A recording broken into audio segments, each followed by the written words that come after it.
Hello! It's the end of another year, the start of another year, and ito yung time na iniisip natin yung mga goals natin, plans for the incoming year. To help all of us, I decided to invite a teacher. She helps her students plan their goals, individual projects. I would like you to meet Arriane Serafico. Hi!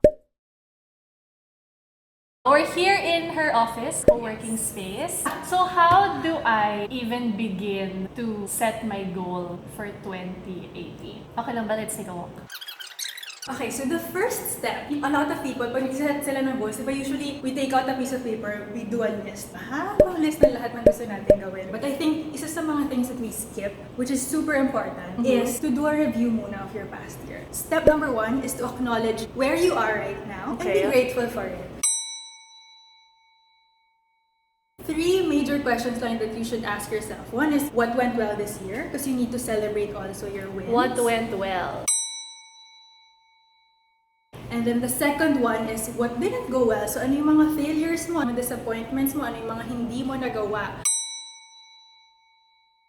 And also why? Parang, hindi ko ito nagawa or I failed at this. You should also ask yourself why. Kasi doon nakukuha yung mga lessons. Okay. And then the third, hirap nun in fairness. The third question is, looking at that, ano yung mga natutunan mo about yourself this year? So, kumbaga sa self-evaluation, evaluating your growth as a person. So, that's the very, very first thing that you should do. And then the second one, and this is one of my favorites, kasi para sa akin ang hirap tandaan if you have a list of 25 goals, diba? And what makes it easier for me to remember is when I have an overarching theme for the year.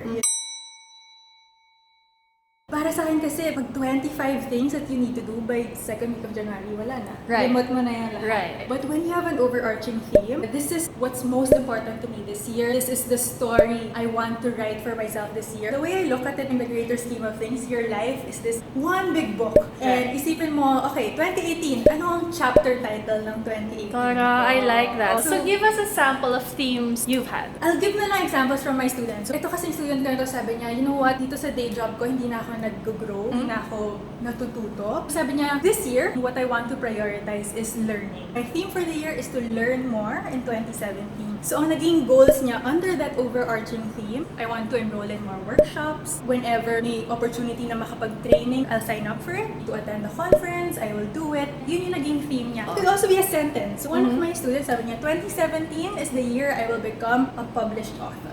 And yun talaga yung parang big goal mo for the year. Okay. Wala namang tama or maling way to do your theme as long as it's important to you. And pag nabasa mo, pag nakita mo, ma-inspire. Right. I also do themes. I feel nga it's easier. Kasi when you feel a moment dun sa year mo na medyo stuck ka or medyo lost ka, babalikan mo yung theme mo, siya yung guiding star. Yes, Ganyan. Some of my favorite themes that I feel super worked for me. One year I had fearless. Yes, So a lot of times kasi parang nahihiya ka to do this, to do that. Naalala ko fearless. Okay, kailangan ko panindigan yung fearless. So that worked well for me. Another word naging theme ko was build. We had a baby that year, a few months married, house. Naging build talaga yung year na yun. I do believe in themes. Okay, the third one. Sige, upo tayo dito.